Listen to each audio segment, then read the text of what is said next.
Are we indeed live? Yeah.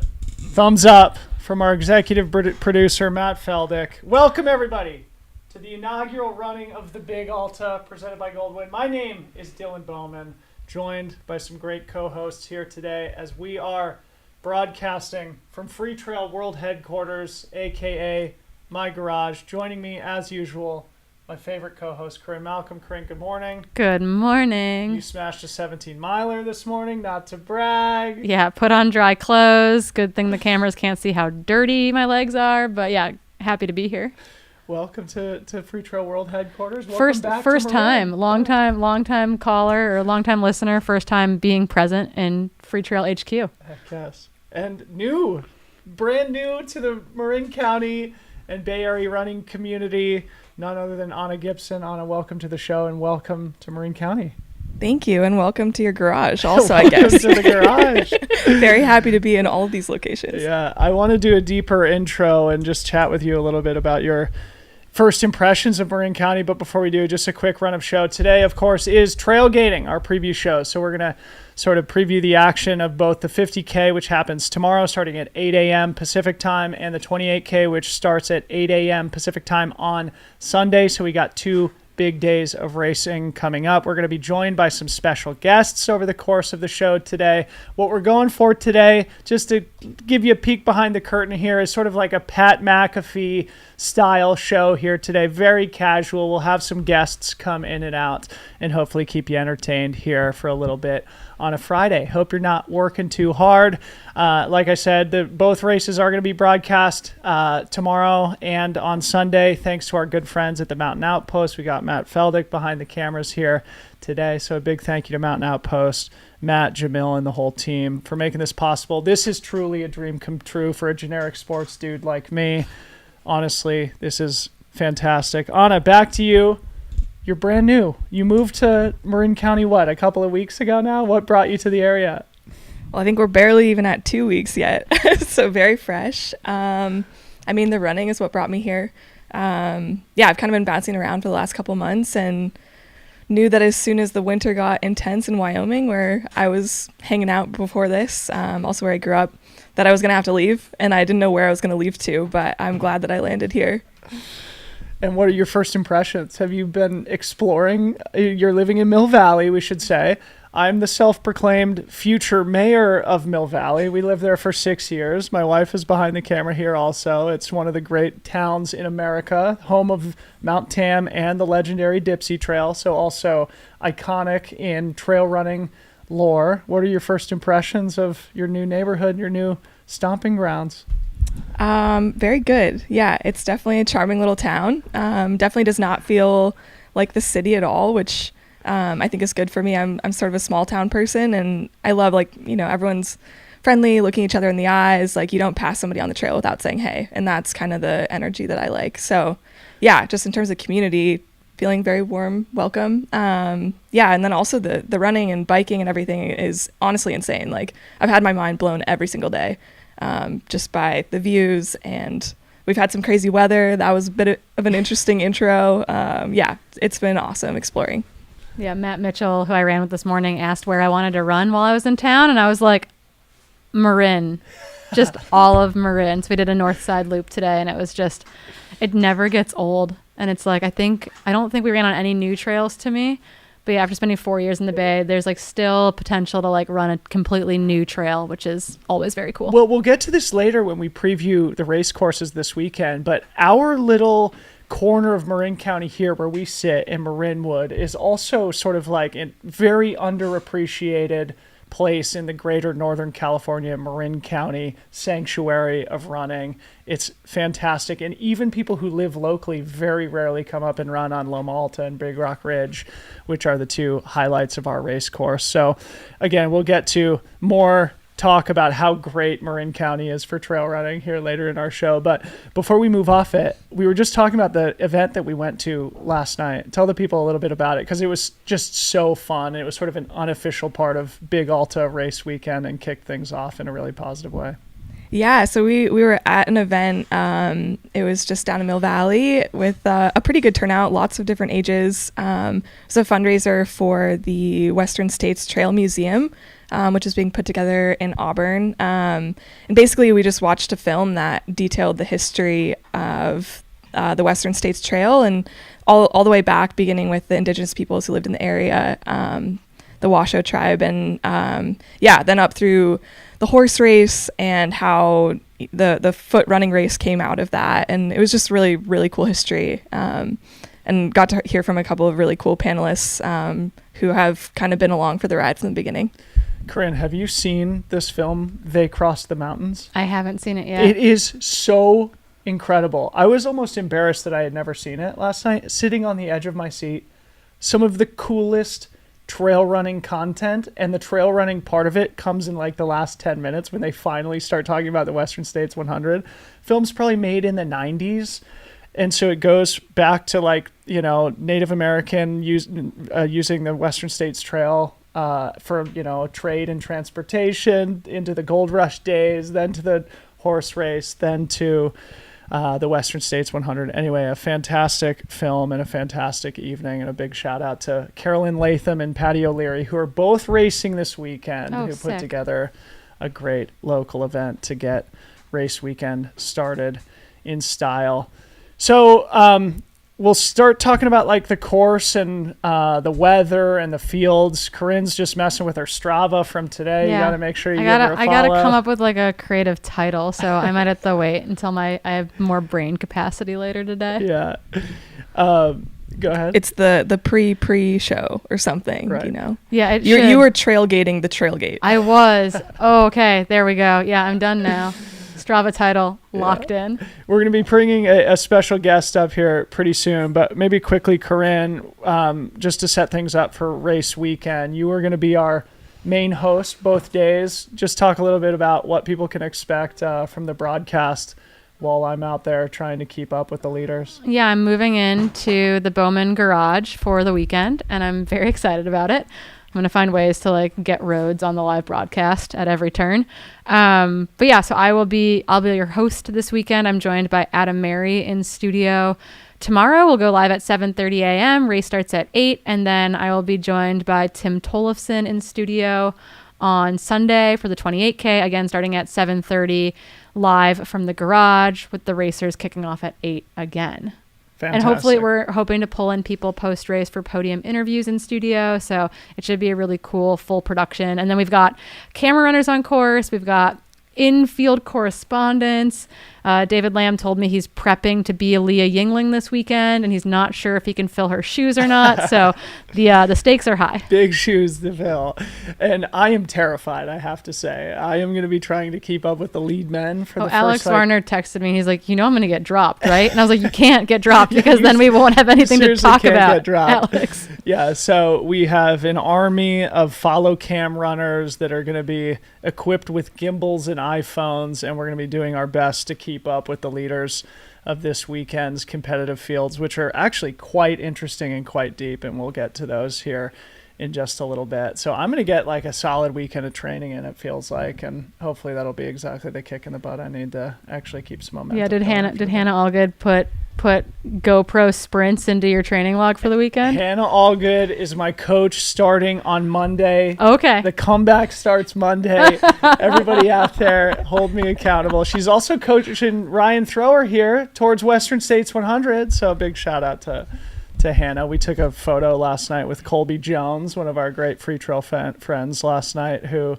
is doing the double here this weekend. Oh, we got 3 heck yeah. free trail people all doing the double. Didn't he double at, what is he training for? He doubled at did Black the Canyon triple, too. Did he? No, this is a different guy. Okay, different one. He tripled at Broken Arrow last year, and then now he's doubling here, along with Mason Boswell and Christian Saucedo. So we got a nice little free trail contingent doing the ridiculous double. Chris Warden's in the chat, just providing his endorsement of our set design here. So shout out Chris and the rest of the Mountain Outpost crew. So we're going to be looking for Clark Morgan from Speedland to join us here in just a couple of seconds.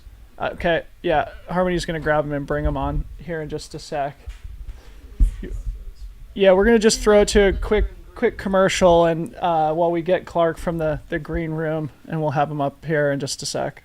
Today's broadcast is also brought to you by Speedland, the best trail shoes ever created. This is the brand new commission, the GS PDX, the 6th model in Speedland's short but illustrious history. You'll notice it's a throwback to the initial colorway of the first model, the SL PDX, though this is built on the GS platform.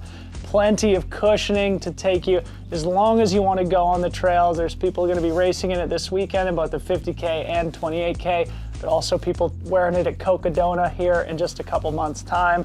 Everything you've come to expect, the double BOA fit system, the HTPU midsole, the drop-in P-backs, secondary midsole, also removable carbon plate. Nothing better than the Speedland. Go pick up a pair of the GS PDX. You'll find a link and a discount code here in the description on YouTube. Today's broadcast is also brought to you by Speedland, the best trail shoes ever created. This is the brand new commission, the GS PDX, the 6th model in Speedland's short but illustrious history. You'll notice it's a throwback to the initial colorway of the first model, the SL PDX, though this is built on the GS platform. Okay, and we are back now with our first very special guest of the day, Mr. Clark Morgan. Clark, welcome to my garage, buddy, Free Trail World HQ. This is beautiful. What do you think? I absolutely love it. No, this is great. I mean, even just walking through, like, there's so much cool stuff going on right here. Just do it right, do it with soul. That's what's happening. That's clear. So.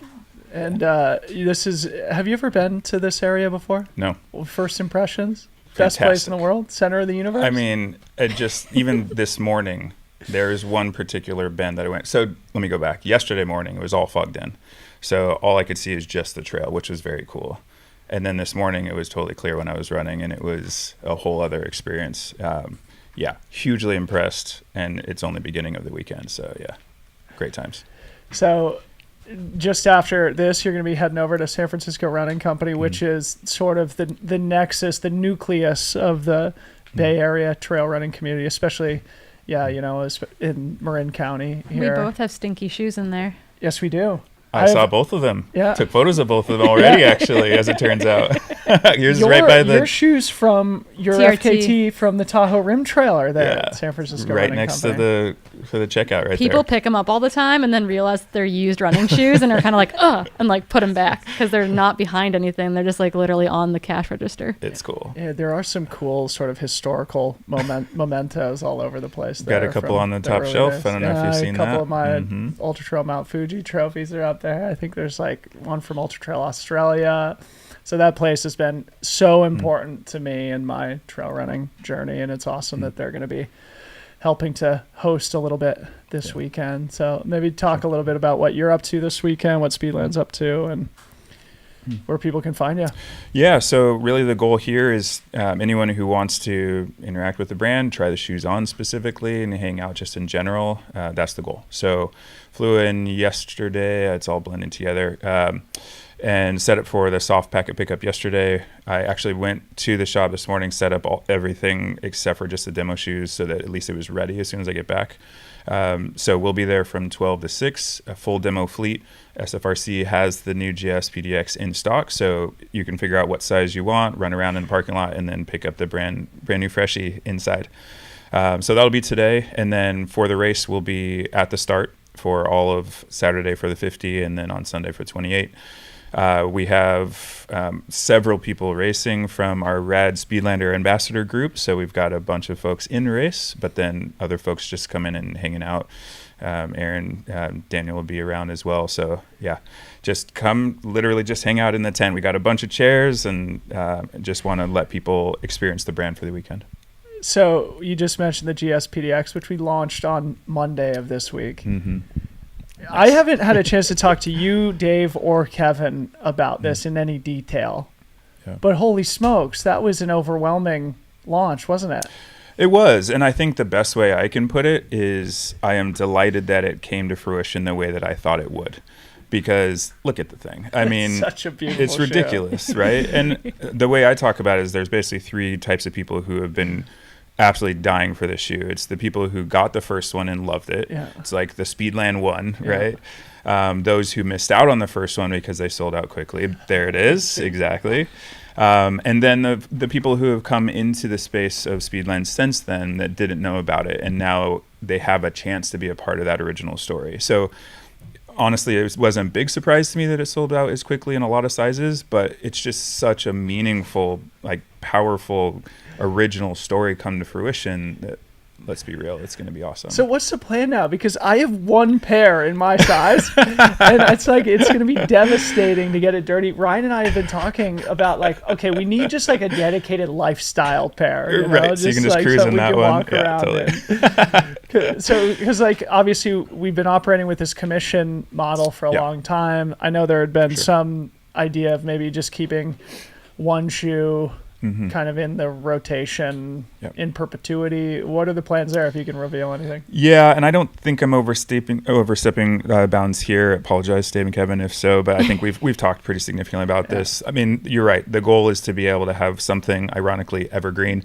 that never goes away, so that you can have those peaks of the specific commissions, but then when they're sold out, you have something that's always ever presently available.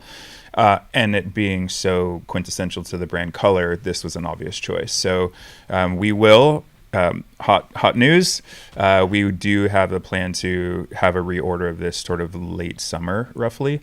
So those who missed out on the first one, A, that'll be coming late summer, and B, the goal is to be able to have that in stock as the commissions kind of go in their peaks.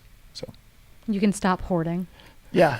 I can stop hoarding. You can get it dirty. These are my fresh, remaining pairs of the GS Tam here. There's a couple dirty ones on the stoop out there. Pair. That's my lifestyle pair. Yeah. It's a good thing that it stopped raining a little bit here. You can keep them sort of clean at least. Well, so my conundrum for tomorrow is I'm going to be running the first 6.5 miles with the leaders if I can keep up. Nice. And there's a pretty substantially muddy section for a half mile, but mile 2.5 or so. Sure. And I'm like, do I wear the green shoes or do I save them to just have them fresh? Well, I will give one vote, and that's for sure get them dirty tomorrow. Yeah. I mean, I have one clean pair because it's my job to have a pair that people can recognize and we can have conversation. That's my job. Yeah. But I ran in the dirty pair this morning, and it's drying in my hotel room. I would say with this being as important of a race that it is for you in the space and your story, there's no more sacred dirt than tomorrow, so you should absolutely get them dirty. All right, tomorrow. We'll save one me vote. A lifestyle pair. Size 10 when we get the reorder, save me a lifestyle pair. Fair enough. Anything else you want to say? Because we're also expecting the SVT later in the summer. We did some material on this at TRE where we sort of previewed the product, but it's an exciting year, man. I mean, the GS now has a legacy. We've done multiple commissions there. But the SVT is going to be a whole new product. Yeah, agreed. And I think that's what we talked about during TRE. That's just one of those scalpels, right? Yeah. And I think these two sit really nicely together next to each other. From anyone who's lived in a quiver space, snowboard, surf, whatever it might be, they overlap a little bit, but they're just so beautiful in their own way. So that one's going to be killer for the more technical, for those who want to run the longer distance, like Avery at the 100 distance on that for sure. But like I said in TRE, the original SL, I would do that for particular races, and then the GS for particulars as well. So when those are both available, they're going to be epic to be able to have in rotation together. Yeah. Any questions for Clark here? I feel like I'm hogging the mic. No, this just reminds me so much of the stories of Pearl Zumi and you all, Jason Coop in particular, I think had 12 pairs squirreled away and just slowly nursed these shoes until they were gone. I literally listened to that episode that you were talking about that yesterday, which is so funny. Well, I think I think Speedland has that reputation for a lot of folks too, where it's having that evergreen product would mean a lot to folks, as opposed to being okay, do I buy a second or third pair so that I can have this thing stashed for a little while? But they sell out that quickly. That's really hard to do. But the reality is, and you can add color to this too, is as a small business, you don't know how much product you need, right? And it costs. It's very expensive to order the product, and so it's a great problem to have everything sell out immediately. But now it's like, okay, we got to go into another production cycle, and it takes time. Do you want to add anything to that, navigating that challenge as a brand? Yeah, no, that's absolutely correct. Yeah. And I'm stepping a little bit more into Dave and Kevin's role really on this one, so I'll do it respectfully. But you would absolutely, at this time in a business's journey, you would absolutely rather sell out than have dusty stock, no doubt. So being able to navigate what's the best number of that's a forecasting challenge. And so we do absolutely the best that we can. But at the same time, you want to have the belief of, like, my opinion of this product is that it's unbelievable. Yeah. And so we make 1 million pairs, everyone's going to sell out, right? But you also have to have the business side of it, is what's realistic. And the other piece too, and I did have a chance to show this one as well as the SVT and the Oak at the time at TRE. So I had the chance to have feedback from a lot of retailers, a lot of runners. So coming into this launch, it wasn't blind. It was knowledgeable of, like, okay, this is what we think can happen, and let's just make sure that it evaporates in a way that people really are excited about it, and make sure that the next one comes in the right timeline. So I mean, it totally evaporated. It totally evaporated, like probably faster than we expected. I mean, Dave and I are literally it was like that's a great problem. Yeah, no, it was. It's like when a race sells out, right? It's a great problem. Definitely, and it's like, I think it was 9 sizes that were sold out in 4 hours. It was like wild.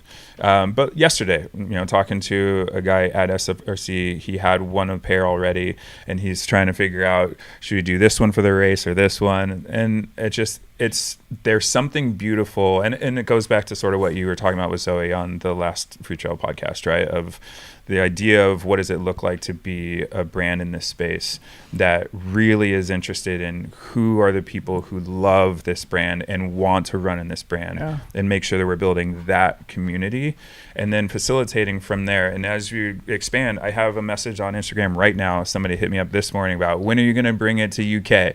Like, when is it coming internationally, right? That's ubiquitous in my DMs too. Yeah, right, no doubt. And I think there's something really beautiful about knowing that there's a North Star of going larger and expanding to more distribution, but staying focused enough to know that you don't mess up your product.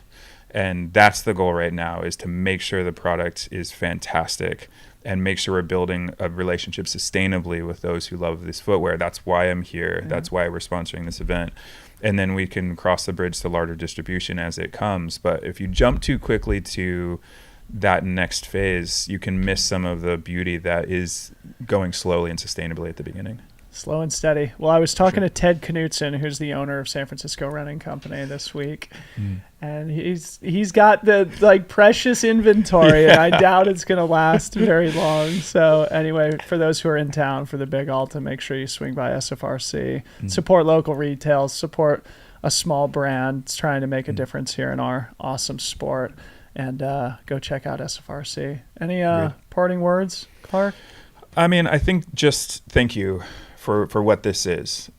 Just being here for 48 hours and running this morning. And I honestly was just bombing down this one particular single track, and I was sort of summoning the inner Debo in this, I mean, the metaphor I thought about is if somebody welcomed you into a small event in the Bulls gym, and you had the chance to dribble around and shoot at the Chicago Bulls gym, like, I would shoot and do layups and reverses like I was Michael Jordan, like that because that's sacred space in that way.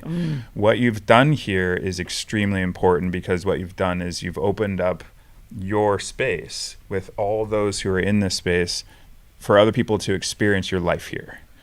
That's extremely important, and I take it hugely seriously. I know a lot of people who are going to be running the race are going to take it seriously. It's really legit. Like, I took that photo yesterday when I was picking up all this stuff, and there's a pair of Tams and there's a pair of the PDX right there, and it's like, this is where the dude kicks off his shoes. That's literally where I after changed his my run. clothes. Like, this is it. Like, right there. You know what I mean? Yeah. Like, this is legit. This is right here, and all the logistics that have to go into that are challenging, but I can tell you it's worth it, because what you've done is hugely meaningful. So thank you for that. Well, thank you, buddy. Yep. And thank you for coming out. And for a first year event, it's amazing to have the support from Speedland and the brand. And For sure. we just can't wait to sort of show off our backyard here in this underappreciated corner of Marin. Very cool. Awesome. My Thank you, only buddy. last goal is to make sure to get to the top Dude, of TAM before I leave. Yeah, That's you my got to goal. go touch the door. Touch the door. Yes, or get that's- up to the top of Big Rock Ridge. I And next year, you got to run the race. and that's And the we'll get somebody else we to were man the joking. booth. Yeah, we We'll were get Dave and joking that Kevin like to the come only next year. challenge of working it is you don't get to race it. Yeah. It's a great challenge to have in life to be able to be here. But I'm going to do all the things I can. Hopefully get out to Diablo. Sending my best out to Liam. Not feeling overly great right now, but hopefully he's starting to feel better. The He's original our goal. on-course correspondent this week. So there we go. yeah. Like, and that's a big deal for him to feel that great. I was texting with him earlier. So that was my goal coming out, was to get to the top of TAM in honor of you and the top of Mount Diablo in honor of Liam. So we'll see how it works out before I fly out. My But man. I'm staying a couple extra days. Wait, I heard Busy you're gonna. weekend. Are you going to the Wednesday Summit run? That I was just introduced to that last night. So yeah, Stick around, man. Let's all go up on Wednesday. Are you sticking around? No, I take off All Monday. right. Well, you'll Plane be with us change. That'd be instead. my first summit Yeah, on so- TAM. yeah, there you there we go. So- Let's do it for sure. Anna, Clark, I'll I'm in. show up. Yeah, Harmony, just put it on our childcare calendar now. I'm going to do Mount Tam on Wednesday.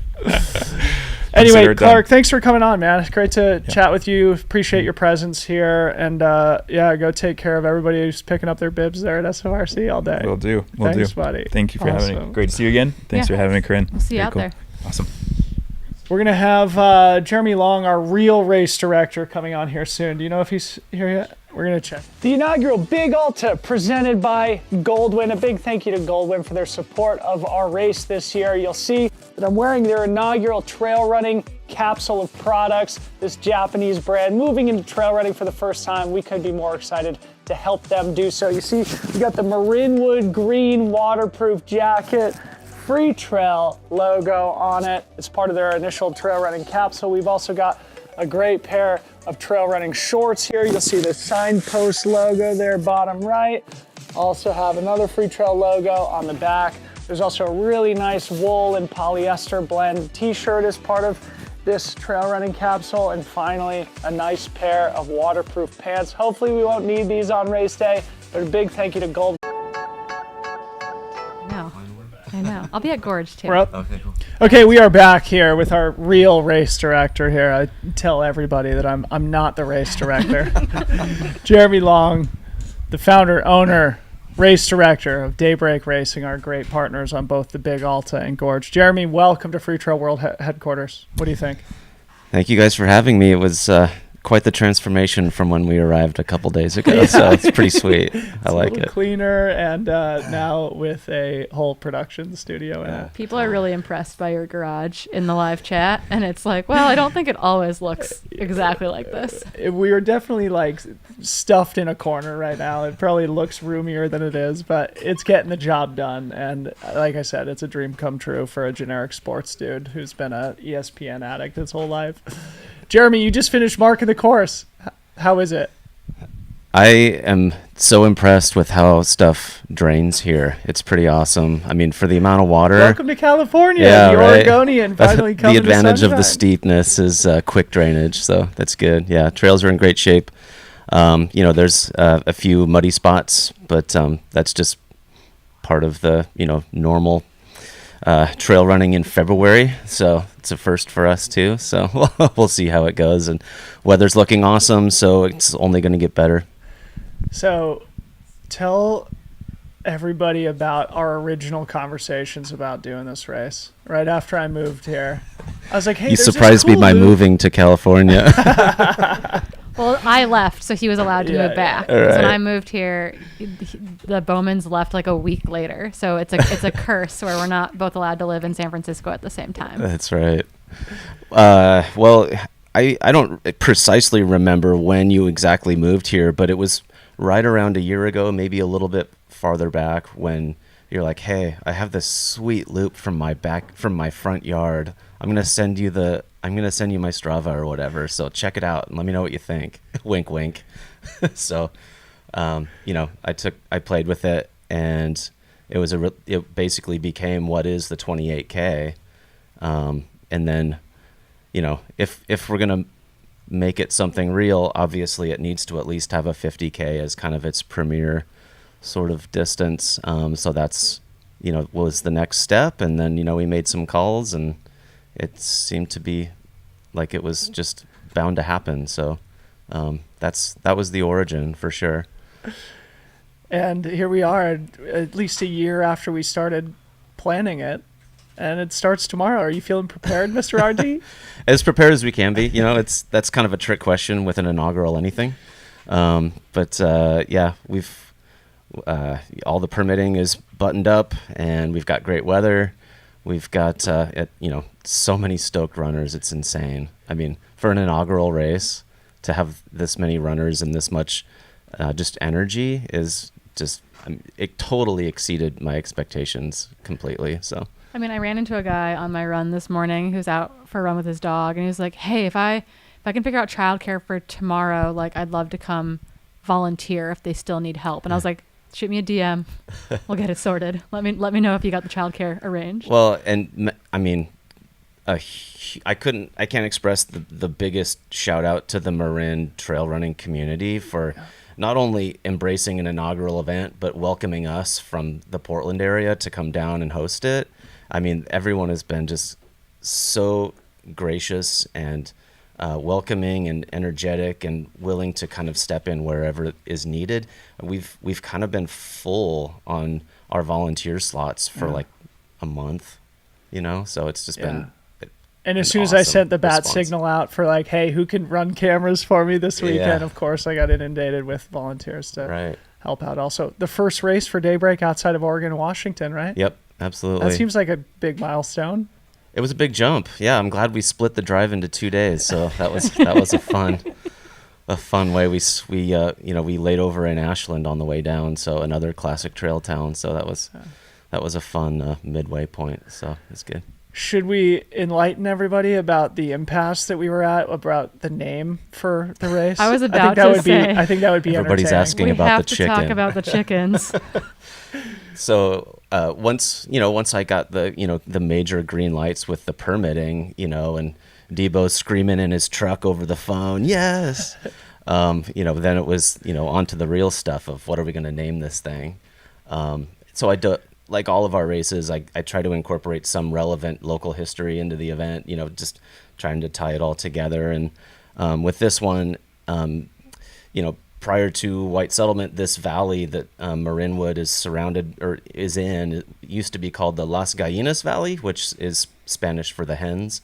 Some of the roads are still named that way. Some of the fire roads, like Chicken Shack Fire Road, there's got to be some kind of, there's a bird thing here. So immediately and concretely, Debo was hell-bent on calling this race the Big Chicken. Oh, obsessively so. I wanted it to be Everyone here knows Big it. Chicken. I mean, the Strava titles were named exactly. It's a whole thing around here. And with some of the more famous neighbors and stuff, there's the Skywalker Ranch up the road and some other things, and I had a million different things to list, and the one that kept rising to the top of mine was the Marinian Falcon. Well, yeah. Didn't stick as hard as the Big Chicken. Liam's in the chat as Aid Station Fireball, and he said you could have gone with considerably large Alta as well, which he thinks was a big branding miss. So I guess long story short is we ended up going with the two just classic high points of the route. Loma Alta, the first summit that all the runners will cross over, and then the second one, Big Rock Ridge, which is the second highest point in Marin County. So Big Alta. The Big Alta instead of the Big Chicken. Yeah. I love it. And the branding turned out perfect. Give a shout out to Burger Island. Yeah, Johnny Bertram, he's designed all of our logos up in Portland, so shout out to Johnny at Burger Island if you're interested in following him on Instagram. But knocked it out of the park on the branding as far as we're concerned. So yeah. So what anxieties do you have right now? What is your role and responsibility? Are we reliving the chaos ahead of Gorge?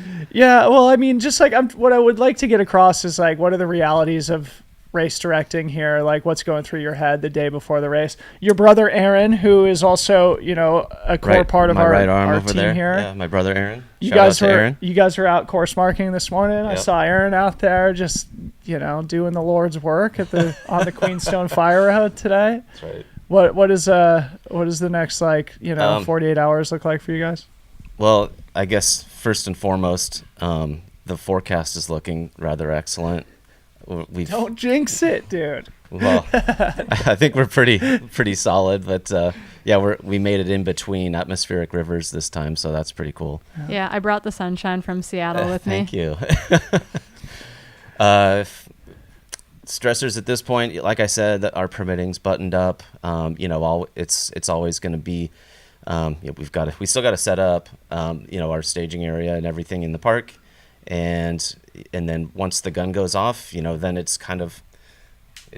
I just got to let it go a little bit and watch it unfold and progress. And, we carry around a cache of all of our supplies for extras for the aid stations. It's an inaugural again, so you never really know what's going to get depleted at the aid stations. So we try to overstock, but, some stuff just likes to go super quickly depending on the progression along the course. And that's what my main job will be, is bumping up to the aid stations and making sure everybody's happy.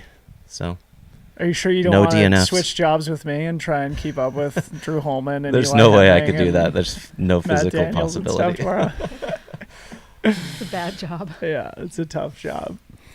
Well, dude, thanks for coming into the studio. Thanks for being the real race director this weekend. Everybody needs to go check out daybreakracing.com. Amazing events. We got our race, the Gorge Waterfalls, which has been sold out forever, happening in the middle of April this year. So we get to collaborate on multiple events now, which is just amazing. Yeah. Well, I wanted to say at the beginning that our dynamic from the get-go has kind of been our we call it our relationship mullet. Daybreak's the party the business in the front, Free Trail's the party in the back. I guess that is the relationship accurate, mullet. isn't it? The relationship mullet. That's incredible. I love it. Awesome. Well, thanks, Jeremy. Thank you, Aaron. Aaron and I got to march up over the top of Big Rock yesterday. I got to point out all the landmarks here, and as a proud resident, he was the first person that I got to show the trails off to this weekend. So Perfect. Shout out to Aaron also. Cool. All right. Well, I promise I will be over to help start setting up the start finish line here soon. I know you guys are heading over that way. All good. And for our viewing audience, it is realistically, I mean, we're a walking distance from the start finish line now. So this is truly my neighborhood, truly the trails that I run every single day, and can't wait to show them off tomorrow. We're going to let Jeremy go. We'll go to a quick break, and then we're going to come back and actually start talking about the course and the fields and stuff. Thank you to HVMN and Ketone IQ for supporting the inaugural Big Alta and our live stream coverage here of race weekend. These products, absolute game changers, and they're going to be available at each and every aid station for our runners here this weekend. If you don't know, Ketone IQ is a game-changing, groundbreaking nutrition product delivering exogenous ketones to endurance athletes to give them a little bit more physical and psychological energy when they hit that wall and they need a little bit of extra energy to pull from. Ketone IQ has made a huge difference in my life. I would definitely recommend you check it out. There's a link and a discount code here in the show notes, hvmn.com/freetrail30. A big thanks to Ketone IQ. Thank you to HVMN and Ketone IQ for supporting the inaugural Big Alta and our live stream coverage here of race weekend. These products, absolute game changers, and they're gonna...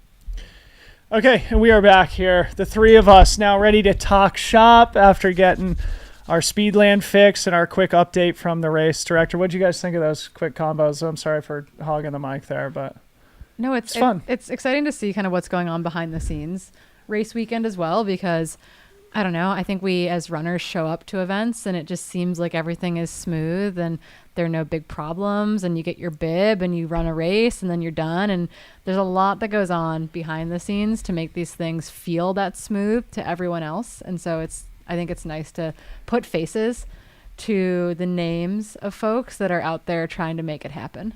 Heck yes. So let's start talking about the course and the races now. It's funny, I just pulled up AccuWeather. We can start with the weather forecast, and when I pulled it up, of course, it was for Black Canyon City, so you can tell how I use these weather predicting platforms in my free time. So anyway, Matt, if maybe you want to share my screen here, we'll just show the people what the weather forecast looks like here for race weekend. take your time here, potting it up here.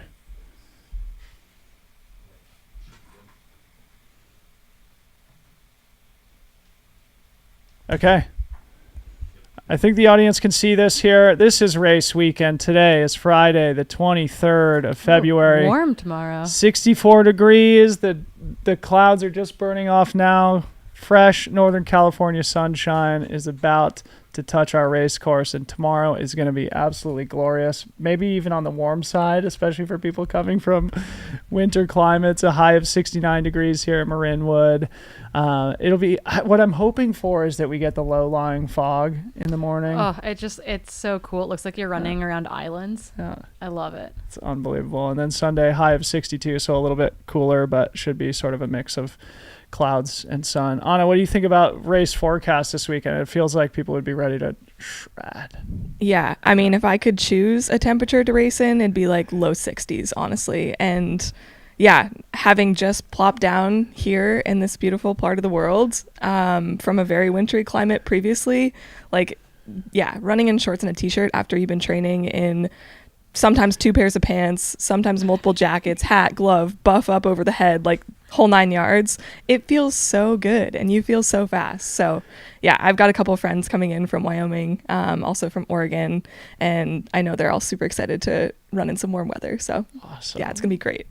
And I mean, since you only moved here 2 weeks ago, you've pretty much only seen the rainy NorCal, haven't you? I mean, this is like sort of our first exposure to sun in a little while. It's been another wet That was one here. my first winter in San Francisco was like that, where I was just like, what is this place? Like, I got rained off Tam several times with like Patty and Anne Marie Madden. It can be full on nasty, but the sun's on its way. Yeah, it's definitely kind of crazy, and also it's like extremely green here right now, which is so beautiful. Like even some of the photos that went up on the Free Trail Instagram, like that's not what it looks like right now. Right now it looks like the Pacific Northwest. It's super green and beautiful. Yeah. So you're referencing some photos we posted over the last couple of days that are from the course, but from the dry months of the year. What I put up this morning, some photos Ryan took while he was out marking the course yesterday, will show the brilliant emerald hillsides of Loma Alta and Big Rock Ridge, which make up our race course. Speaking of which, let's talk about the race course. I've got the 50K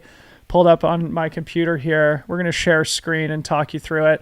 This is an inaugural running of a race, first year of the Big Alta, driving that point home, because later on in the show, we're going to make some predictions about what the finishing times are going to be, reckless speculation on how fast people will be able to cover this terrain. So stick around for that. But as we look at the 50K here, I'll just kind of run you through a quick overview of what the runners can expect tomorrow. Again, right, almost exactly a 50K, so 30.82 miles, just under 31, 7,500 feet of climbing and descending. And this course is legit. Like, it's hard. It's a mix of like fast and slow. The climbs are steep. Some of the descents are super steep. Like, this is a very real 50-kilometer race. So I'm going to zoom out quickly so our audience can just get a sense of where we exist in space here. So obviously you'll see the city by the bay, beautiful San Francisco here in the lower center of my screen. The East Bay, Berkeley, and Oakland over here. Obviously Silicon Valley, San Jose down here. And we sit in northern Marin County, Marinwood, California, just north of San Rafael. For people who have run in this area, you will notice here, I just screwed this up. But this area here is what is known as the Marin Headlands. Up here a little bit further is Mount Tam, the Mount Tam State Park. Over here, the iconic Point Reyes National Seashore. Just north of Mount Tam is the Mount Tam Watershed. All of these areas are spectacular trail running destinations. Individually. Yeah. Like they're all super special, super unique. Yeah, you just have to like pick and choose which direction you want to run 20 miles in. My point of sharing all that is to show like where we are in relationship to all those things for people who have run in Marin, because as I said at the beginning of our show, even a lot of the people who live in Marin don't come up and run where our race is being held. There has never been a race, in fact, held on Loma Alta and Big Rock Ridge, which felt to Jeremy and I like it was perfect serendipity, like it was waiting and meant for us.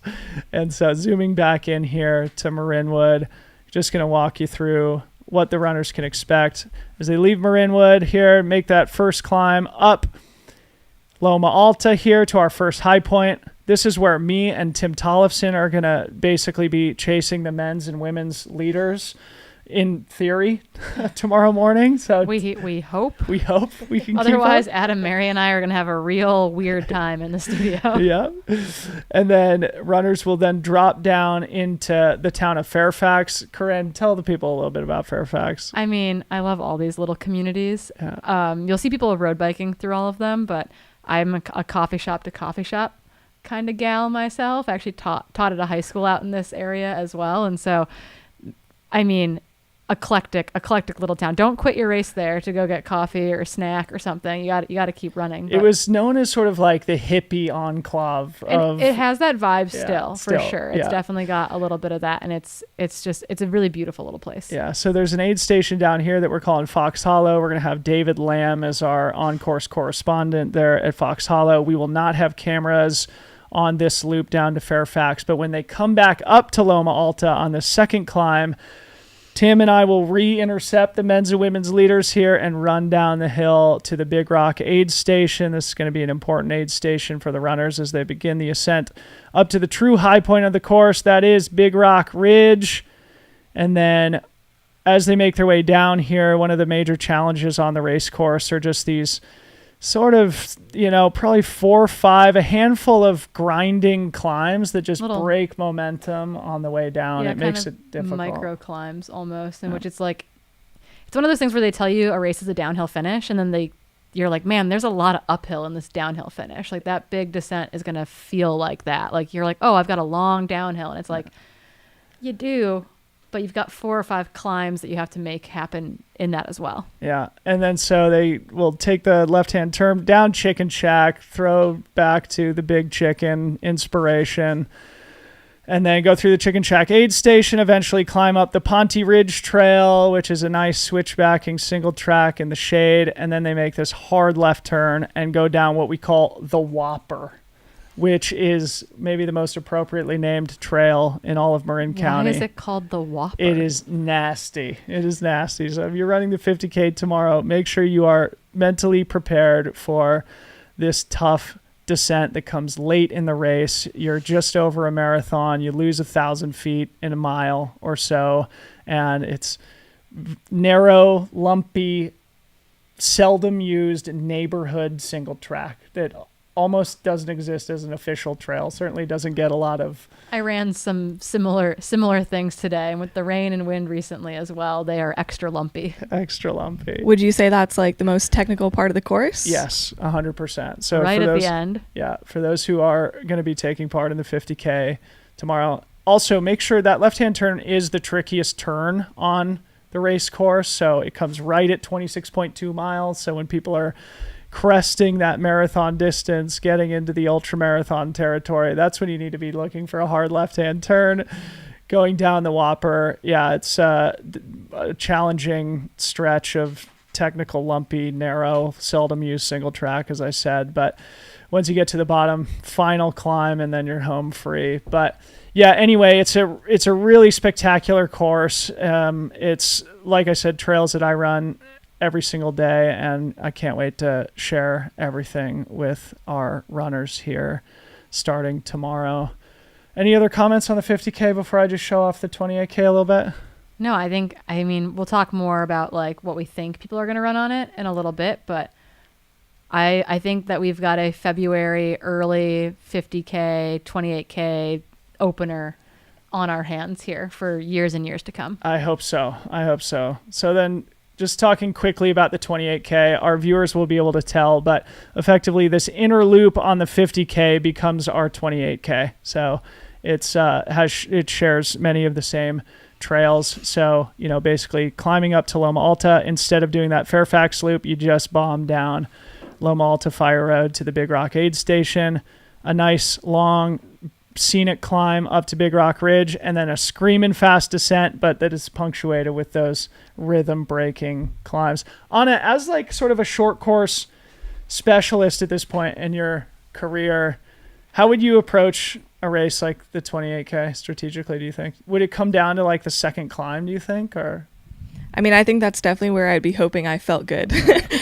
Because if you get to that second climb and you're not feeling good, that's sort of, it's deep enough into the race that could really break you.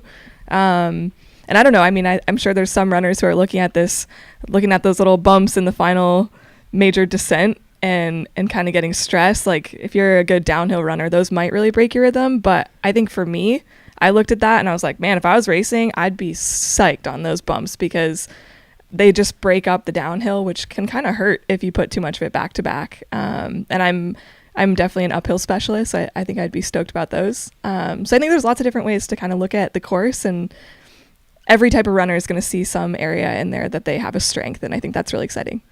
that's what I was thinking, especially on the 28K. And we can talk about some of the people in the field here, but the bumps on the way down Big Rock Ridge made me feel like it'll keep the pack more consolidated. Mm-hmm. Like it'll be harder for somebody to get away because, they'll always have that, rhythm breaking, small climbs confronting them as they make their way down.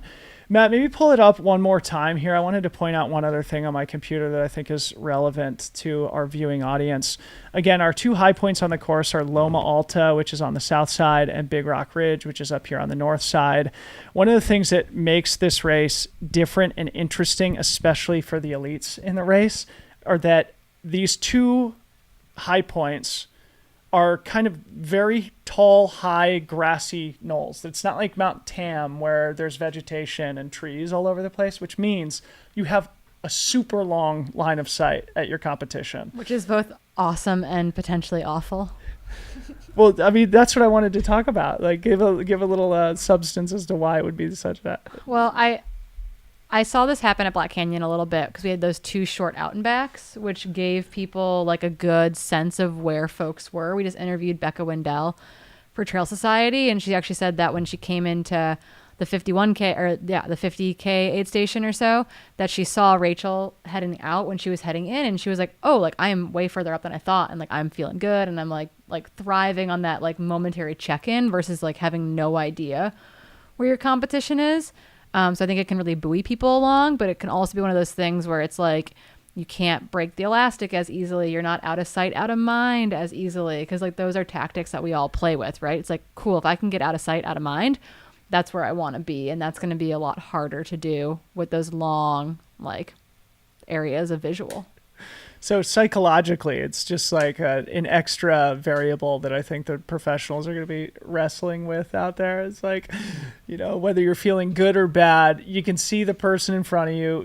The person behind you can see you too. And so, it just adds an interesting dynamic, especially, at the high points of both of our courses. So an interesting thing. And we wish we could use drones, because if we were allowed to, this would be the perfect course for drones. So fingers crossed that we earn the trust of the local permitting authorities here in year number 1 and we can fly drones next year. That thought is just giving me like bike race vibes, like just seeing them, Tour de France, like going through the fields, rolling, be pretty sweet.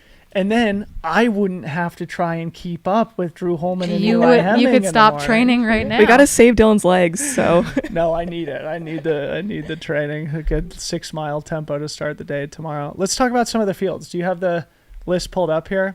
I have some fantasy in front of me. Where do you want to start, 50K or 28K? Let's start with the 50K since it happens first. Yep. Let's start with the women. It feels to me like we have some like young new talent coming to the Big Alta this weekend. Like again, it's a first year race and we have a solid field. I'm really happy about it. But someone like Lottie Brinks, right? Who's I think like 27, something I love like her. that. She's so great and a great athlete. And, she came and ran Gorge last year and did awesome there too. But I think she's sort of almost like Anna, maybe a couple years ahead of Anna, sort of represents this new, younger school of trail runners that are making a mark on the sport. I know. I called someone a whippersnapper the other day, like referring to like a young, like a spry young runner. And Steven's like, Corrine, you're 33. And I was like, yeah, and they're 23. Like, therefore, I have the authority to say that they're like this young runner. Yeah. But I kind of feel that way about some of the folks that are coming up in the field that we'll see both in the 50K and in the 28K. But yeah, Lottie, I think, represents that kind of next group of runners really making an impact. Ran a great grindstone earlier this year. I think she's best known for kind of fast, flat running, but she clearly can climb really well. And so I'm really excited to see what she can do out there. Sweet. What about I don't know Christina Randrup, but I know you've brought her up multiple times when we've been working together. Christina kicks my butt at least once a week. I joke that I don't have to do threshold sessions because I just go climb with Christina up a long grade in the Seattle area, and it's pretty good training. She's from the East Bay. Her parents still live in the East Bay, so she grew up here and loves racing in California for that reason. And actually didn't run collegiately. Like, she's done trail and ultra stuff since she was essentially a high schooler. But she's really, she ran I don't know how many 50Ks last year. She's very, very fast.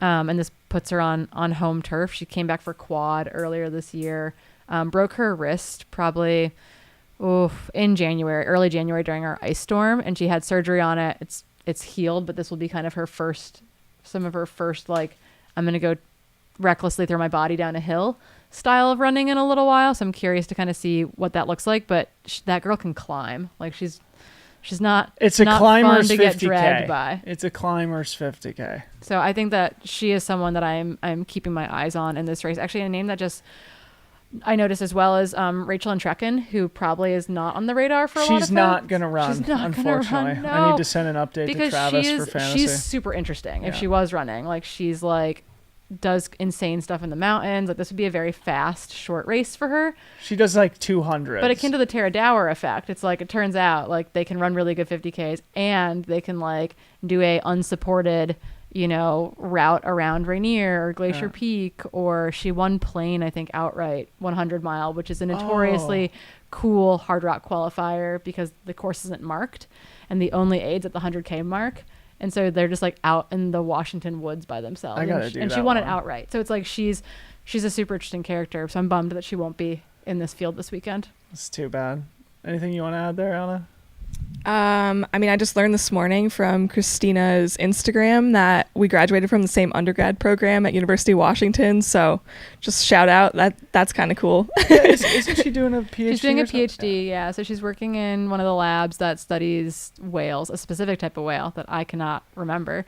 But yeah, so very, very smart human being, very dedicated runner. I think she ran with a resident, a fellow from UW this weekend at 5:15 in the morning, so that they could both get runs in before work hours commenced, and that's pretty next level dedication. I really like sleep. Heck yeah! All right, well, let's talk about the men's 50K quickly. I think this is probably the most competitive field that we have out of the 50K and 28K this weekend. Colorado showing up. The Boulder Boys. Big time. The Boulder Boys plus Eli Hemming in the field this weekend. Anna, why don't you get us started?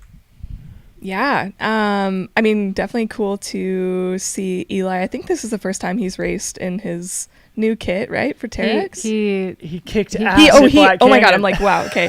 He kicked ass. Yeah. So, but on a roll. So it'll be really cool to see him showing up and he here. likes racing a lot. Yeah. I've talked to him about this. I'm can we work on how we double up on races a little bit? Maybe we spread some of them out. But I think this is the one kind of oddity in their current, the Temming Haber, they're the Hemming Scholl household. Yeah.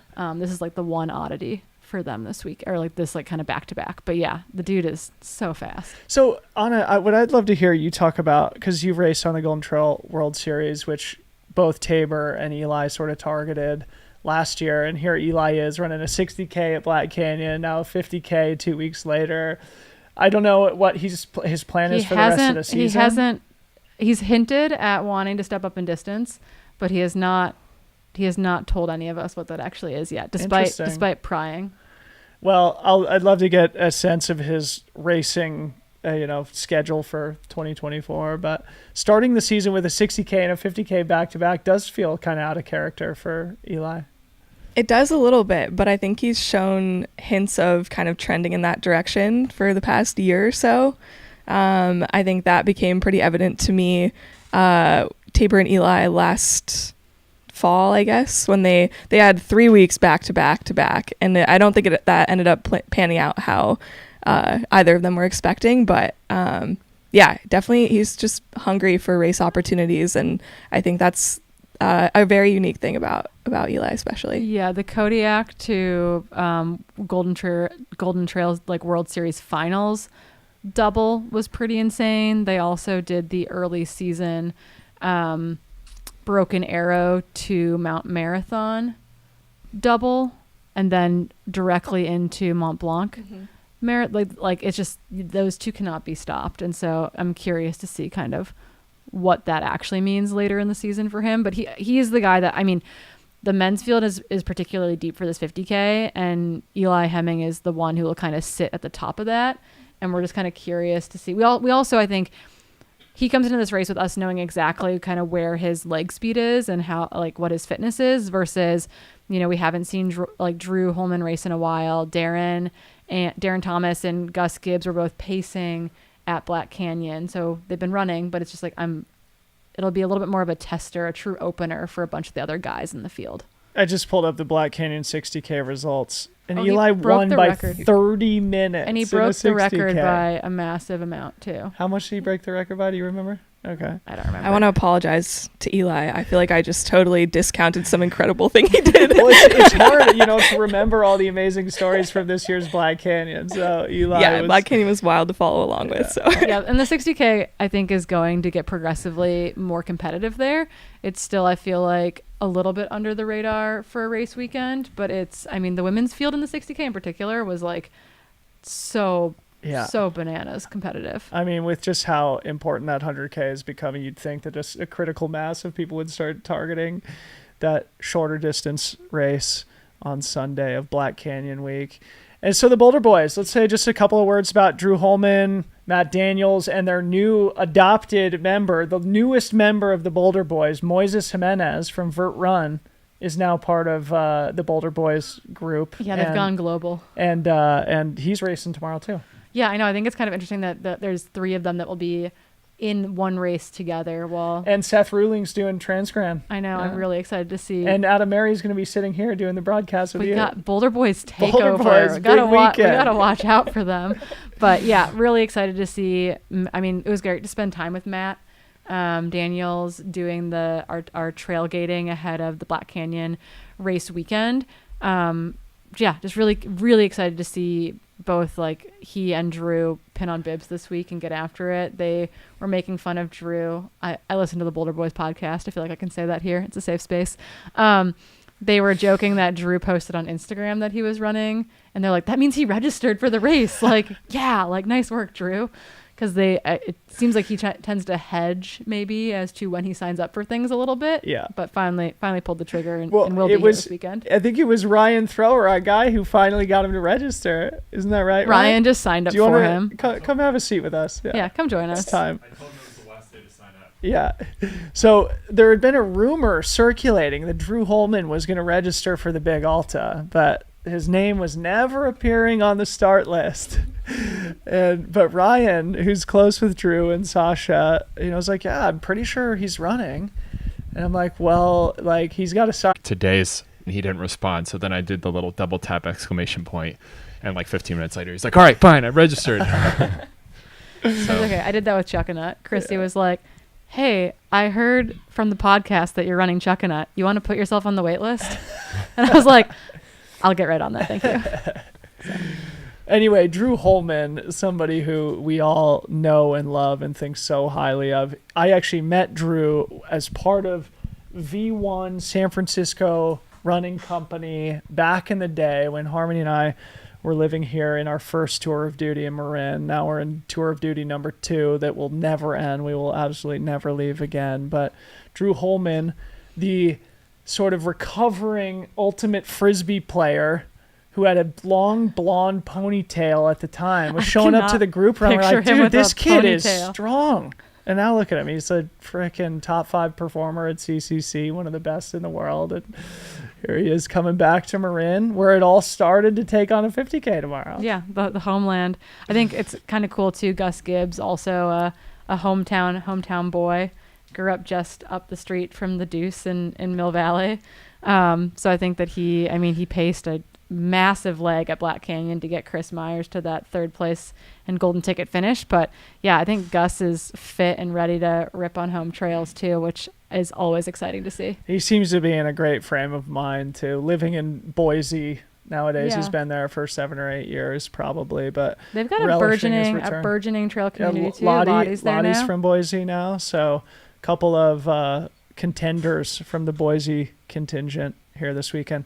Darren Thomas is also one of those athletes who I've followed for years and years, who I think has been hot and cold just due to injury for whatever reason. He's sort of been injury prone, but when he's on, like, he's competitive with the best. You and I will recall the year at Broken Arrow when he was like 2 seconds behind Joe Gray in the 23K. Yeah.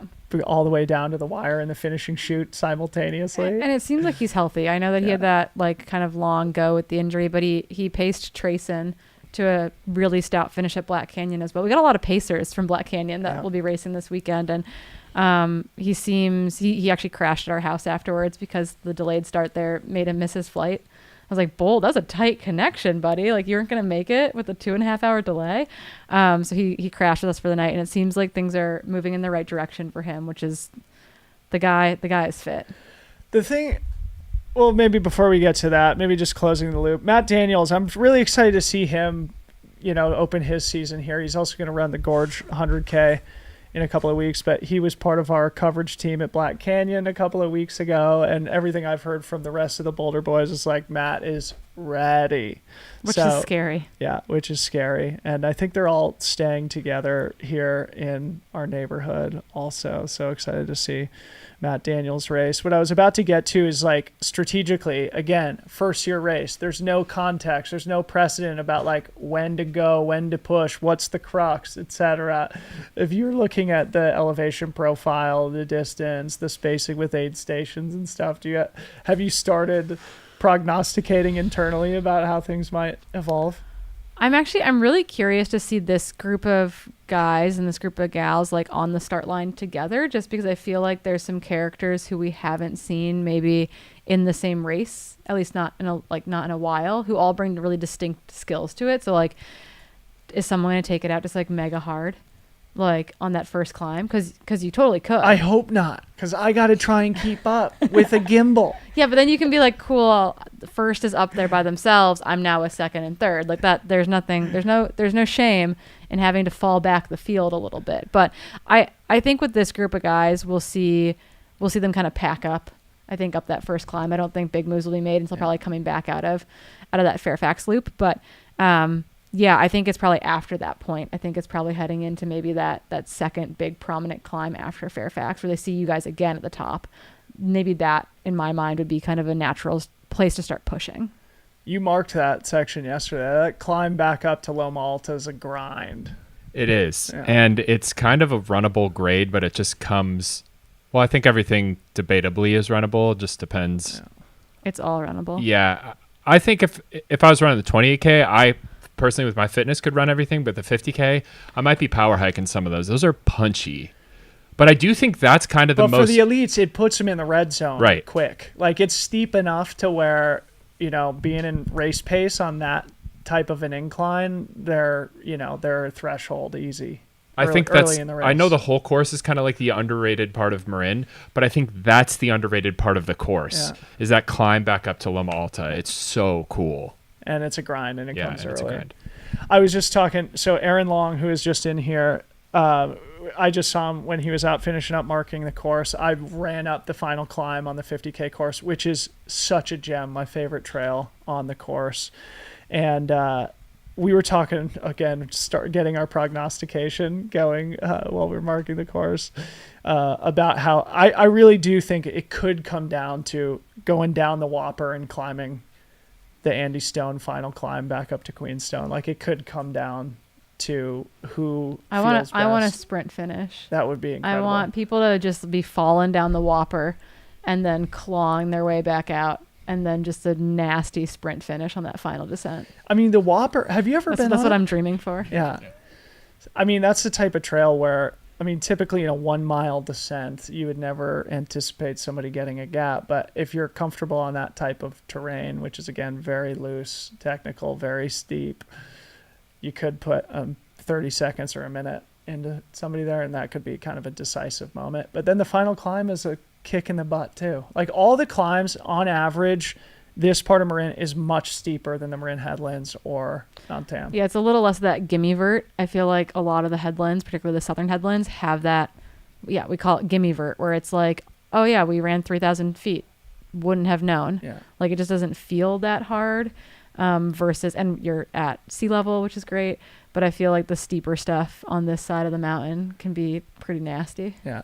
We did a big group run, like a course preview run for a lot of the local participants 3-4 weeks ago, and that was kind of the consensus, was like, wow, that was hard, because again, a lot of the people who live locally have never run on Big Rock Ridge, and we ran the last 17 miles of course, and everybody was like, geez, like that's hard. Yeah, there's like a lot, it's a legit hard 50K. there's a lot of fire roads, I feel like, in Marin that are like pleasantly graded for vehicles, and then there are a lot of fire roads that are not graded for anything. I've like going down them on a bike's not fun, going up them on a bike's not fun, running up them is near impossible. So I feel like this course in particular highlights a bunch of that. Yeah. So one name that I didn't mention here that I want to before we get to Harmony's great idea, which is to make finishing predictions here, finishing time predictions, that is. David Laney posted something hilarious this morning that if he wins, Ryan Gelfie has promised to go streaking. So to our Love viewing that. audience, that's something to keep your eye out for in the chat tomorrow. If David Laney is out front, we got to root hard for him, because that means that Ryan the Gelfie police are will gonna be get involved. forced to go streaking somewhere. Wherever Ryan Gelfie is at this moment in time, he'll have to go streaking and post video evidence of such. Okay, so let's do a quick prediction of men's and women's winning times tomorrow. Again, race has never been run. This is total shot in the dark. This was Harmony's idea. Harmo, do you want to come give your prediction, or do you want me to read it? No, you can read it. Okay. So Harmony's prediction is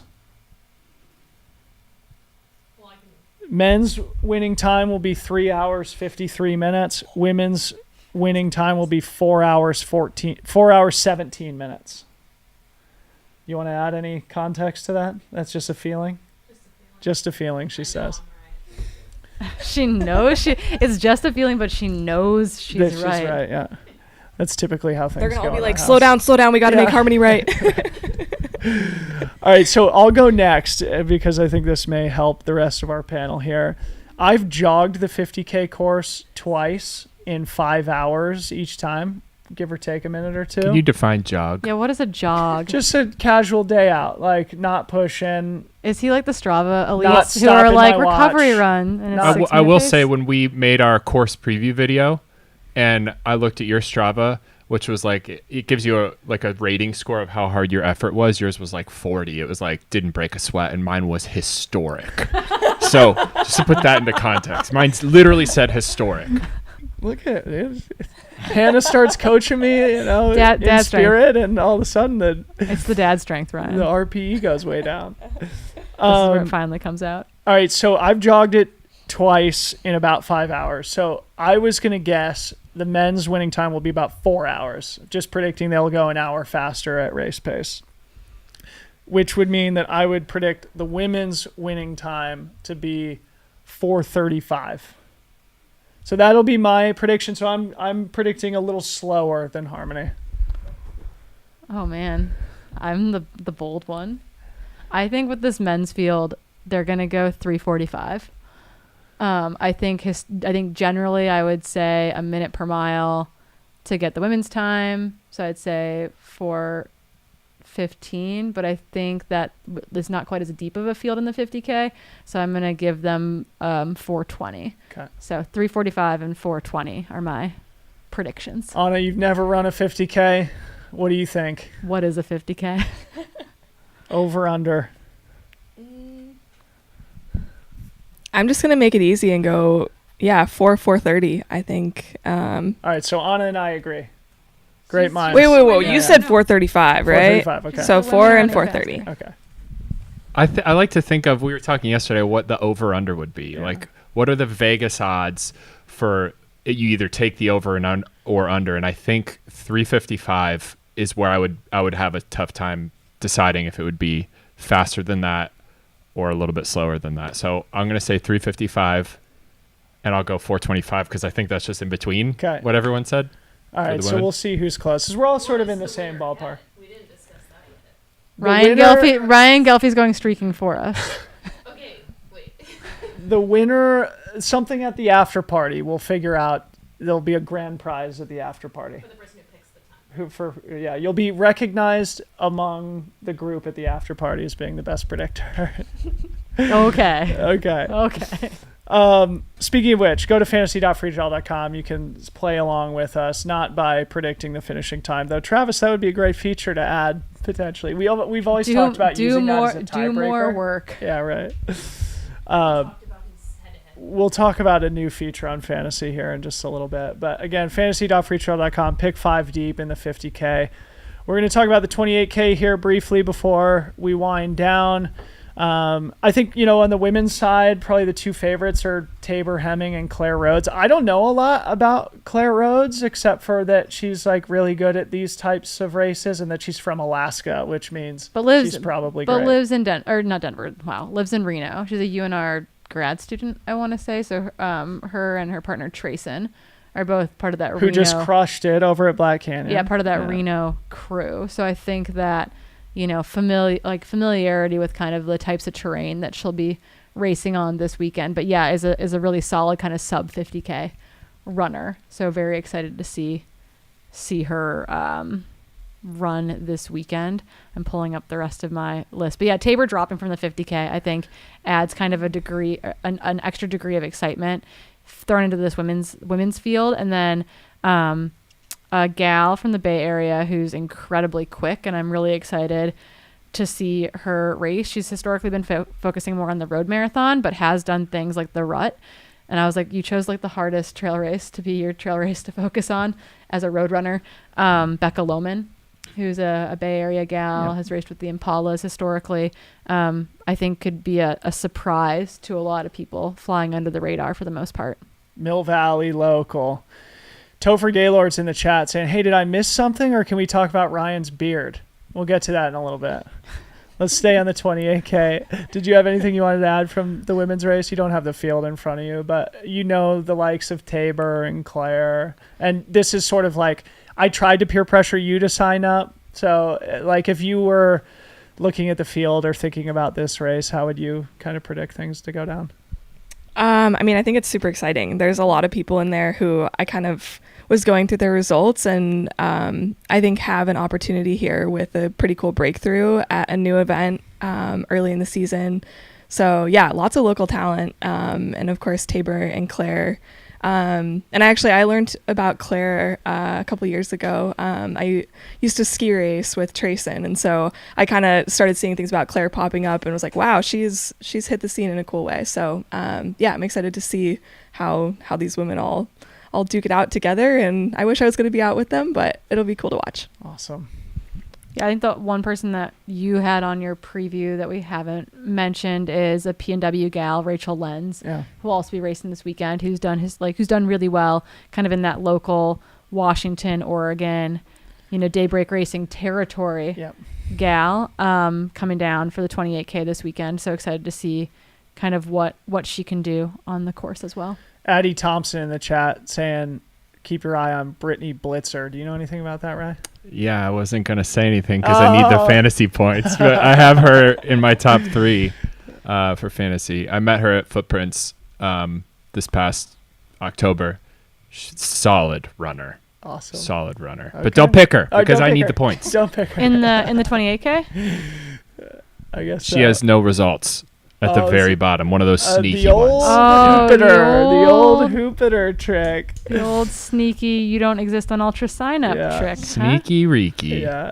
I guess I just I bet that there's somebody who sneaks in to the top 5 That we've never heard of. that has not had a breakthrough race before, Yeah. that we're not talking about right now. Yeah, that's what I hope this race can be, is like just an opportunity for a few people to put an awesome new result on the board in a place where we're going to have a live stream where they can get their name out there and where they can start building a career for themselves. Like, hopefully this is a good opportunity for a few young up-and-comers this weekend. Anything else you want to add to the women, or should we talk about the men? We can dive into the men's field, I think. Go for it, Oh, because it's goodness. sick. It is I'll sick. just get us started. We've got a great group of locals, which I know you know those characters, so I'll leave them yeah. for you. Okay, One thanks. guy who I'm just really excited to have here is Liam Myro, who we've collaborated with on Free Trail stuff in the past. People will remember the rookie season thing that we did where Free Trail supported him on a trip that he made out to Europe to race in some of the Mountain Running World Cup events last late summer, fall. We met Liam when he came and absolutely dominated the 30K at Gorge last year. Turns out he's from Breckenridge. I'm a Colorado boy. We hit it off. He's a great dude. Just signed a contract with Nike, officially a professional runner, a really solid talent, and, you know, sort of like Anna, targeting these sort of 28K or, you know, sort of sub-ultra distance events. And I know he's motivated and excited, and he's coming back to Gorge in a couple months too. So shout out to Liam. We're excited to have Arguably him. the best vibe of anyone Oh, he is in running. so excited. Yeah. Also, I think as a skateboarder, I feel like he's got the vibe. The vibe is strong with that one. Yeah, If- fun sunglasses, crop top, cheetah print. I don't Personality. know. Some other He'll things Be probably. dressed really well at the after party. Yeah. Oh, I'm sure he brought like several iterations of costumes for after party potential. So it'll be really exciting to see him throw down. All right, so walk people through the local contingent we've got in the 28K. 'cause I mean, it's nasty. like the who's who of Yeah. like TAM leaderboard scenario.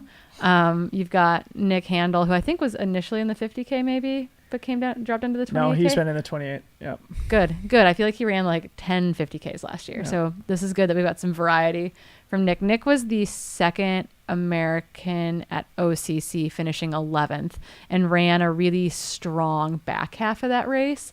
Really kind of, I feel like finally figuring out some of the running stuff. So I think a 28K is actually great for him because it allows him to practice, I think, some of his weaknesses on the trail, right? Whereas like he kind of like has been this like come from behind late charger, and a 28K is going to force him to, I think, play cards a lot quicker, which I think is a really good place for him to be in. And then you've got Levi Miller and Patty O'Leary, who I think have like vendettas to break each other on TAM at this point. But Levi is a phenomenal human being, is really, really fast, and probably is not well known outside of the Bay Area. But is a legit good runner when he's not hobbled by something. I think has been kind of a historic issue for him. So I think a 28K race for him really like plays into all of his strengths.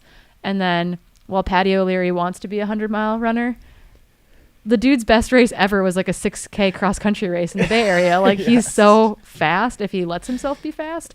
And so I think that that's a really interesting kind of dynamic of with Nick and Levi and Patty, all very, very capable runners who could definitely be pushing the pace for one of those podium spots. Yeah, Levi Miller is one of those characters who. Oh, I left out Jeff Stern too. Yeah, Jeff. Sorry, one more local. But you know, for people who live in Marin, they know that Levi's a savage, right? But he doesn't race a lot. But he's the guy who introduced me to Andrew Bumbelow. Those guys ran together at University of Georgetown. Levi's a 4-minute miler. He's, you know, my age now, so he's probably far from running a 4-minute mile, but he's the best uphill runner I've ever seen in my life. He has one of the fastest times ever on TAM. And an overall fantastic human being and athlete who. When was the last time he raced? Because his ultra sign up said like 2016. Yeah, 2016. He had been hampered by like very serious injuries for years. Like thought he was going to have to give up running. Stress fractures, and I mean also like thriving in his career, has a little kiddo. So I feel like he's one of those guys that's done a really good job of kind of cleaving that identity apart a little bit, where running is a dependence thing for a lot of us. It's like our our entire identities at times. And I feel like he's in this place where how he exercises comes across to me anyway as like a lot different than it probably was in like the early 2010s, for example. So I think he's destined to have a good day with a bib pinned on. I wonder what he'll do, because he is like, he should have been a VK specialist if he could go back in time and, you know, do a trail running career. He's such a good climber. He actually, again, Big Rock Ridge is the second highest point in Marin County behind Mount Tam, and it's a grind. From my house to the summit is 4.5 miles with whatever 2,500 feet of climbing, but you know, there's a few ups and downs on the way up, and all of the ups are like very steep, and Levi's got the CR on Big Rock Ridge by some ridiculous margin. So that look tracks. out for Levi Miller. So anyway, yeah, a lot of fun characters in both races tomorrow. I think we should probably people that we'll completely miss as well, who are going to have. It's like Scott Boz is in the race. He's a great runner. I think he ran at like Cal Poly back in the day. Works for Fast dude. I picked him. Fast dude. Thoreau's just really giving out all of his fantasy free trail secrets right now. Yeah. You could put a mic. I hope in your everyone's hands. taking notes on this. Yeah, get this mic out of my hand. But don't follow my advice, because I'm like 99th for the year. I'm just trying to catch up to Jim. You're not Jim Walmsley. Jim Walmsley, number 6 overall in fantasy right now. Okay, so let's do our predicted finishing times. Harmo, did you have yours yet? For the 28. I think we're leaning on Anna, I think, for this one. Since Okay, Anna, get us started. She understands what a 28K Yeah. is. The rest of us are just barely holding on. Predicted finishing times. Okay, men's, I'm going 140. I have no idea if that's going to be even remotely close. Okay, here. So when I run the loop in the opposite direction, sometimes I'll like tempo going up the 2 climbs. I think the fastest I've ever done it is like 210. Just going hard up the climbs. So not like race pace. Okay, I'm going to stand by that. I think like 140. Somewhere between 140 and 145. And then women's 214. Great. Rye, you want to go next? I'm going to go Bold. 153 for men's. And I'm going to go 213 for women. Get it, really splitting hairs over there. Well, I'm glad we're in consensus on that. Oh, goodness. Okay, I'm going to say 150 for men's winning time, because we're using groupthink here now. Yeah. And with that being said, I'm going to go with probably like 210 to 212 for the women. Okay. You need to pick one of those. Pick one. 211. Okay. Okay, we got good stuff from Aid Station Fireball here in the chat. So my prediction, I'm gonna take the over. Okay, I'm gonna say 158. So I'm taking the slowest time for the men, and then 216 for the women. Okay. In the chat here, Aid Station Fireball, who is quick, got the Mount Tam ascent, 158 to 12 for Harmony. So we're about the same. Hopefully Harmony is taking notes so that we remember what we predicted. Yeah. So Aid Station Fireball reminding everybody that Levi is indeed the 4th fastest ever on the Mount Tam ascent. Jim Walmsley, number 1. And we got to get Remy to go for it when he comes out for the Golden Trail in August or September. Galen Burrell, 2nd, who was sort of Levi's mentor back in the day. And Eddie Owens, who's still a local ripper, are 1, 2, 3. Levi 4th ever on Tam. Topher said that Levi is the Widowmaker Invitational champion. Yeah. There's a bunch of different ways. Anna, you'll soon figure this out. There's a bunch of different ways to get up Tam, and they all have their own very distinctive flavor. And Widowmaker is one of them. Appropriately named. Okay, what are we forgetting to do? We made our predictions. We were supposed to talk about his beard. Okay. Well, I guess Sorry. talk about your beard and then fill people in on what you and Tony with a Sony are doing tomorrow. Somebody sent me a DM yesterday and said I look like Tom Hanks in Castaway. And I think that's the nail in the coffin for the beard. You might see me this weekend with a clean-shaven face. So, Tony, yeah, honestly, I don't race very often. And when I do, I don't get butterflies. Probably because I'm not a very competitive racer. But Humble brag. for stuff like this, like thinking about my plan this weekend, I'm butterflies right I'm now. terrified. Because I just don't have that much time. The second I'm going to be at Loma Alta on Sunday, the second I see the leaders, I'm going to be stressed, like making sure I get like the top men and women. And then I have to like run 1,000 feet down to the car and drive back and hopefully make the finish in time. It's like, it's crazy. So Tony and I have a pretty decent plan. We're going to be bopping around, like leapfrogging each other to give us time. The 50K hopefully will be a little less stressful, but it's such a short race, a short time to catch. Yeah, 100 people. miles are chill. It takes Yeah. so long. Well, Black Canyon, I mean, I could drive, hop out of the car, run like 5 miles or something. Plenty of time to get in the car, run again. And we have like 3 major aid stations where you have time to get all these different shots, and you can, stick around for even the front of the mid pack at some of them. Whereas this is like, just, you got to execute a perfect race of shooting the race.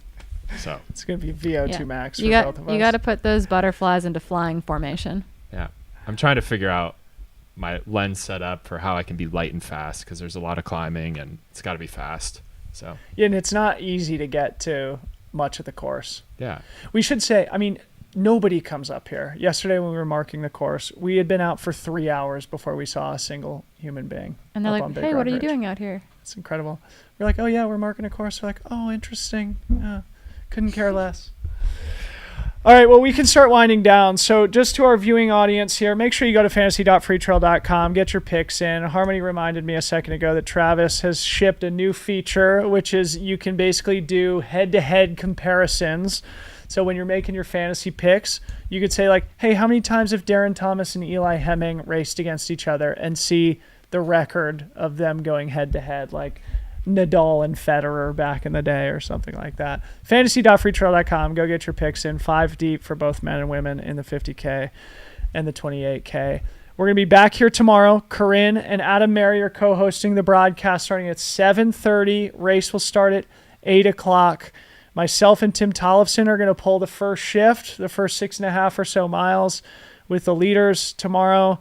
The Mountain Outpost crew is going to be doing their best to crush it on the live broadcast, and it's going to be a bit of an experiment for us here, but we do appreciate everybody's support and their So much patience with hinges us. on you guys not having human mechanicals out there Yeah, tomorrow. we're going to do the very best that we can, and either way, it's going to be a victory no matter what happens, and we're just so excited to be doing this here in the first year. Make sure you do check out the description of today's YouTube video. There's links, discount codes to all our brand partners. GOLDWIN, you can get one of these sweet Free Trail collab jackets, t-shirts, shorts, etc. We got some Speedland, GSPGH, discount codes in there as well. Sign up for my team for the Wings for Life race. Red Bull is also a sponsor of this weekend's live stream broadcast and of the race itself. They're obviously been great supporters of mine throughout my career, and we're going to be raising a ton of money for the Wings for Life. So join my team. It's like $25. View it as a donation. You can find a link to that here in the discount code or in the description on YouTube also. And of course, Ketone IQ. Fed Matt Feldick his first ketone shot this morning. He's absolutely jacked. Yeah, he looks ready to He's go. ready. Final thoughts from the panel here? Just well done. This is awesome. Like, it hasn't even started yet, and I'm already super hyped. So I think it's going to be a really fun What weekend. are you going to be up to? Are you going to come join Adam and Corrine for a little bit in the studio tomorrow? Or I mean, I'd love to if they'll have me. I Oh, also yeah. want to be out on the course and get a taste of what the racing's like, and cheer for some friends out there. So I'll be around. Heck yeah. Yeah, just bop. You can bop around on your bike, I think, on almost everything too. Might be steep, but yeah, I'm super excited. We're gonna have a ton of fun in the studio all weekend. Inaugural races always like have their hiccups, but I'm hoping that we have a really smooth smooth weekend all around, a safe experience for all the runners out there, and hopefully a joyous one as they make their way around what are your backyard trails, which is such a cool thing to do, to get to share your backyard with so many people. I was just going to say that, this morning I went out for a 40-minute run, universally acknowledged as the best distance to run, 40 minutes.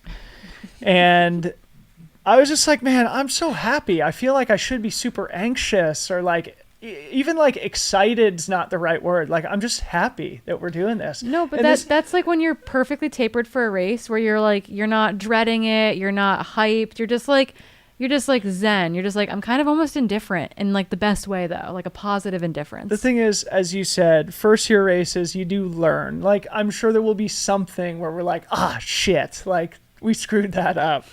But right now, like, I'm just so excited that everybody would come and take part in our first year event and trust us with their racing goals. And we're going to do our best to make it worth their while out there on the race course. We're going to sell out even faster next year. We're going to sell out super quick next year. So anyway, all right. Well, that was a really fun pre-race show. Trailgating. A big thank you to Matt Feldick behind the cameras here and the whole Mountain Outpost team. I think Jamil's probably out walking around on the course right now, getting a lay of the land.